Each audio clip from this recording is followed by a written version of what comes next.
गुरुचरित्र हा 5वा वेद आहे हे आपणाला विदित आहे.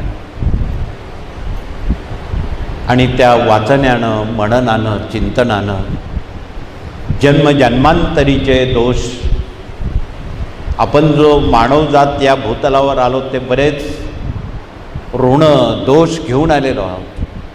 72 प्रकारचे ऋण आहे. पैकी त्यातली अनेक ऋण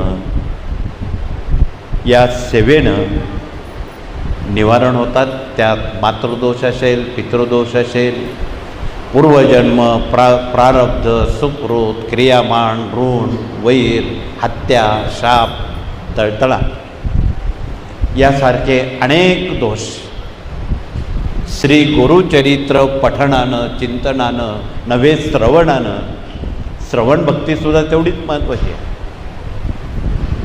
त्यानं ते निवारण होतात.